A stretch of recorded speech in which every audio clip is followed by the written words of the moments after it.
36,000 objects are circling Earth right now at 28,000 kilometers per hour, and not one of them serves any purpose. Dead satellites, spent rocket stages, fragments from decades of collisions and explosions. At orbital speed, a marble-sized piece of debris carries the energy of a hand grenade, and every year there are more. Because each collision doesn't just destroy two objects, it creates thousands of new fragments, each one a projectile capable of triggering the next impact. If this cascade crosses a critical threshold, it could seal off entire bands of Earth's orbit for centuries. Every future Mars mission, moon base, and space telescope must first pass through this expanding cloud of shrapnel. And the physics that makes this crisis so dangerous is the same physics that made space travel possible, which means understanding it is the only way to know whether the future of space exploration survives. To understand why orbital debris is so devastating, you need to understand what being in orbit actually means. Most people picture orbit as floating above Earth, weightless, peaceful, still. That picture is wrong. An object in orbit isn't floating, it's falling. Falling toward Earth continuously, but moving sideways so fast that the ground curves away beneath it at the same rate it descends. To maintain this balance in low Earth orbit, roughly 400 kilometers up, you need to travel at 7.8 kilometers per second, 28,000 kilometers per hour, over 10 times faster than a rifle bullet. Here's the physics that makes everything worse. Kinetic energy doesn't scale with speed, it scales with the square of speed. Double the velocity, quadruple the energy. At orbital velocities, even the smallest objects become weapons. In 2016, astronaut Tim Peake photographed a 7mm chip gouged into one of the International Space Station's windows. 4 panes of reinforced glass engineered for space. The European Space Agency determined the damage was caused by a flake of paint, a few thousandths of a millimeter across, travelling at orbital velocity. That was a paint fleck. Scale up. A 1 centimeter fragment, the size of your fingernail, strikes with the force of a hand grenade. A 10 centimeter piece carries the energy of several kilograms of TNT, enough to obliterate any spacecraft ever built. And not all debris moves in the same direction. Satellites in different orbits cross paths at angles, and when two objects meet at steep crossing angles, relative velocity can reach 15 kilometers per second, over 50,000 kilometers per hour. The violence of those impacts is almost beyond comprehension. The ISS carries shielding effective against particles under about 1 centimeter. Against anything larger, its only defense is to dodge. Against the vast range between 1 and 10 centimeters, too small to track, too large to shield against, there is no defense at all. So, how did we fill Earth's orbit with tens of thousands of these high-speed projectiles? When Sputnik launched on October 4, 1957, it was the only artificial object in orbit. Nobody worried about debris. Space seemed infinite. For the first decades of the space age, every rocket that delivered a satellite left its upper stage behind. Nobody brought them down. The fuel required for a deorbit burn was fuel that could launch a heavier payload. Economics beat caution every time. Dead satellites were abandoned in place. Some were deliberately destroyed to test anti-satellite weapons. The resulting fragments were treated as someone else's problem, in someone else's century. By the year 2000, roughly 8,000 objects were being tracked. Growing, but manageable. Then 2 events changed the arithmetic entirely. On January the 11th, 2007, China tested an anti-satellite weapon, launching a missile that struck its own defunct weather satellite, Fengyun 1C, at an altitude of 865 kilometers.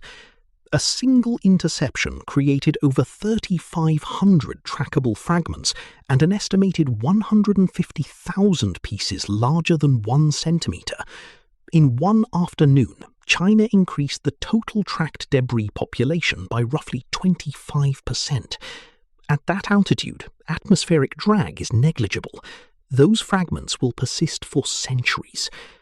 2 years later, the problem proved it didn't need human intent. On February 10, 2009, a dead Russian military satellite, Cosmos 2251, struck an active American communications satellite, Iridium 33, at a relative velocity of nearly 12 kilometers per second. Neither had been tracked closely enough to predict the collision.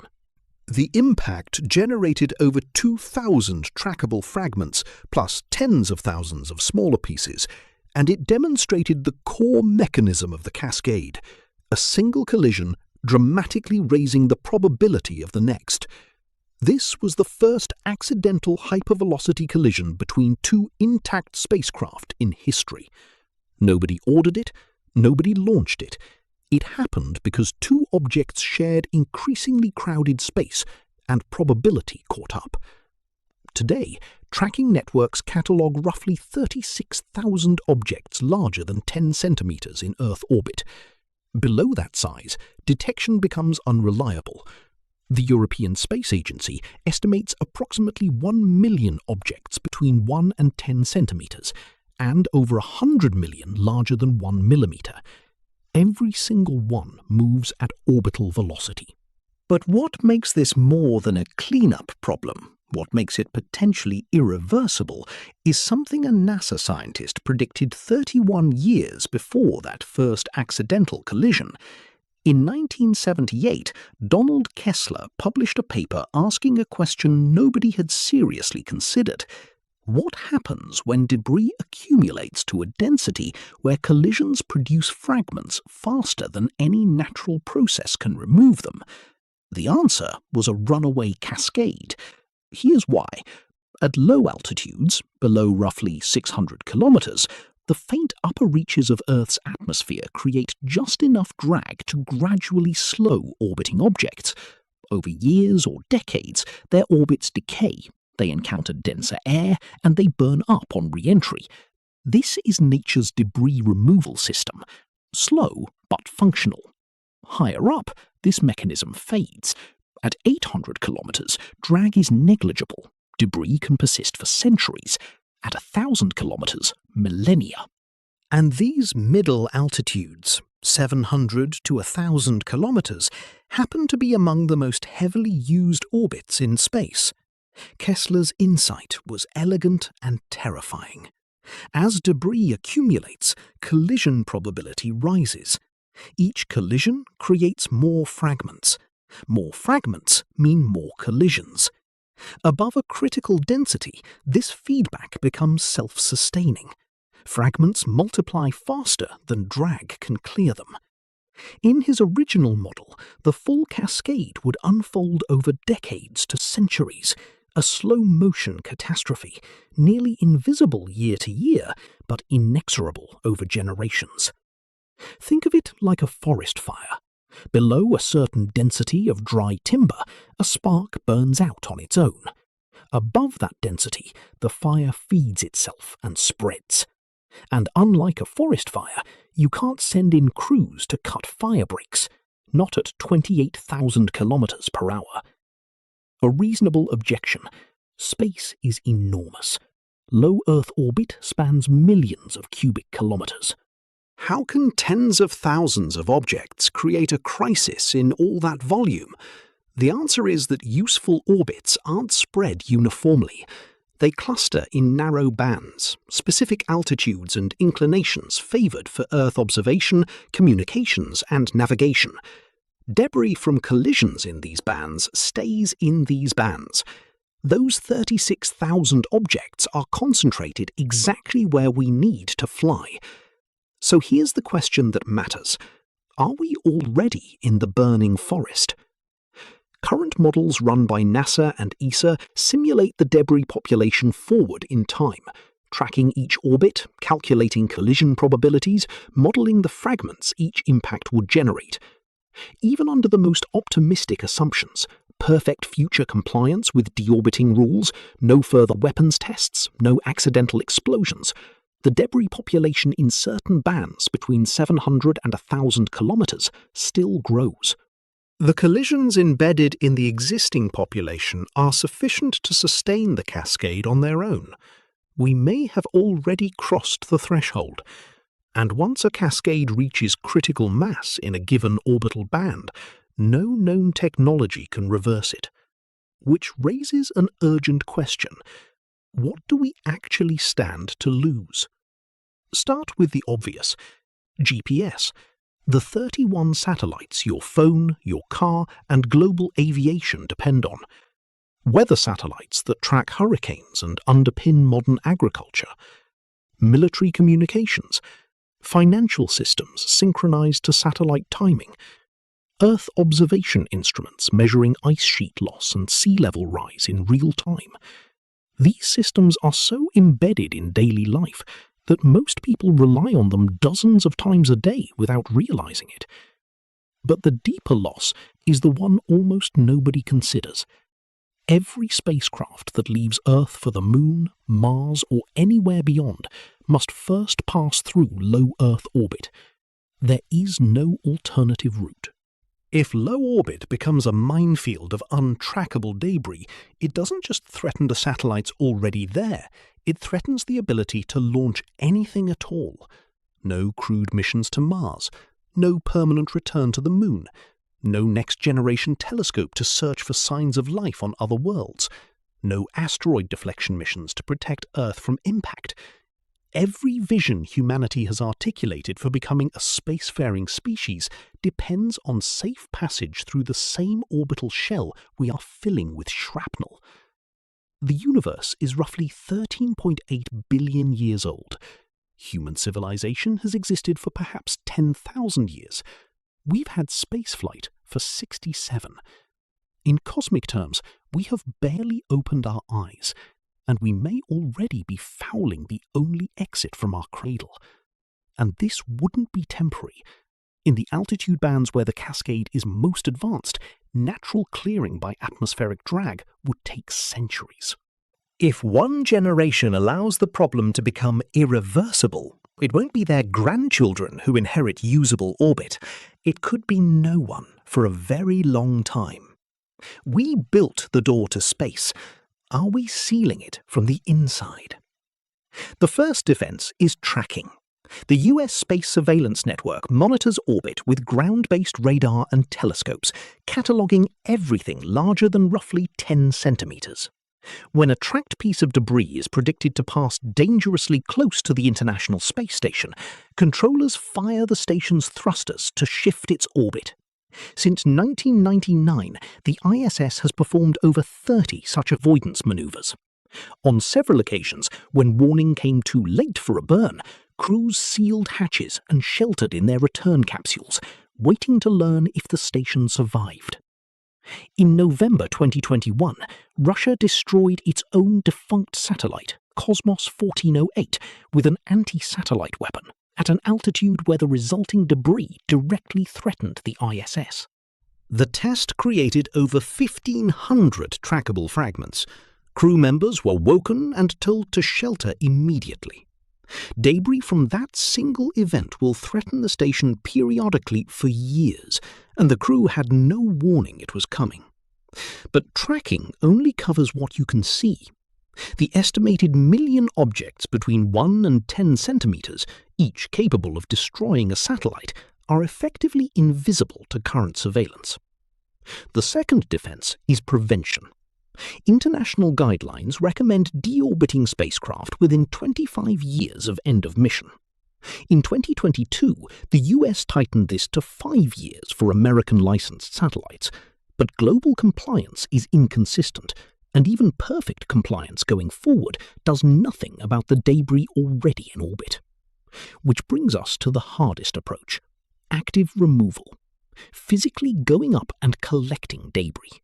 In 2019, the European Space Agency announced Clear Space 1, a mission to capture and deorbit a single piece of orbital junk, a spent rocket adapter called Vesper, left behind after a 2013 launch. The concept was straightforward. Match orbits, grapple it with a robotic arm, bring both spacecraft down to burn up on re-entry. A proof of concept for future cleanup. Then, in 2023, tracking data confirmed that Vesper had been struck by a piece of orbital debris, shedding new fragments. The target of humanity's first dedicated cleanup mission was hit by the very problem the mission existed to solve, before the mission could launch. This captures the fundamental asymmetry of the crisis. Destroying things in orbit is effortless. Any collision does it. Removing things requires matching orbits with a tumbling, uncooperative object at thousands of meters per second, grappling it without creating more debris, and safely deorbiting both. Each removal costs tens of millions of dollars and eliminates one object. Meanwhile, launch rates are accelerating. SpaceX alone has placed over 6,000 Starlink satellites in orbit, with plans for tens of thousands more. And satellites fail. Propulsion systems malfunction. In any fleet of thousands, some will die before executing their deorbit burns, becoming permanent, uncontrollable additions to the debris field. Every new object in orbit, functional or not, raises the probability of the next collision. The arithmetic is simple and unforgiving. We are adding debris faster than any existing technology can remove it. At the beginning of this video, 36,000 objects circling Earth at 28,000 kilometers per hour might have sounded like a large but manageable number, an engineering problem for the space industry to sort out. Now you understand why it is something far more serious. Every one of those fragments obeys the same orbital mechanics that allowed us to reach space in the first place. The speed that keeps a satellite aloft makes a paint fleck lethal. The physics that enables orbit is the physics that turns it into a cascading minefield. We didn't violate any law of nature. We simply forgot that the laws apply to our debris as well. Every spent stage we abandoned, every satellite we left to drift, every weapons test that shattered a spacecraft into fragments, all of it obeying Newton's laws perfectly, at exactly the velocities those laws demand. For nearly 7 decades, we've been launching things without a serious plan to bring them down. The accumulation is approaching a threshold that physics may make irreversible, not by some distant cosmic force, not by the emptiness between the stars, but by shrapnel we placed in orbit ourselves, at the speeds we calculated, in the orbits we chose. Every generation inherits a planet and a set of possibilities. Ours inherited the open sky. 67 years of spaceflight capability, infrastructure that can reach the Moon and Mars, telescopes that can see other worlds. We also inherited a debris field that, unchecked, could foreclose those possibilities for centuries. The future of space is still open. Every plan humanity has ever made for life beyond this world depends on keeping it that way. The question is whether we act before the Cascade answers it for us. For a limited time only, we are giving out the first 3 chapters of our complete introduction to stargazing completely free. Check our page info for the link.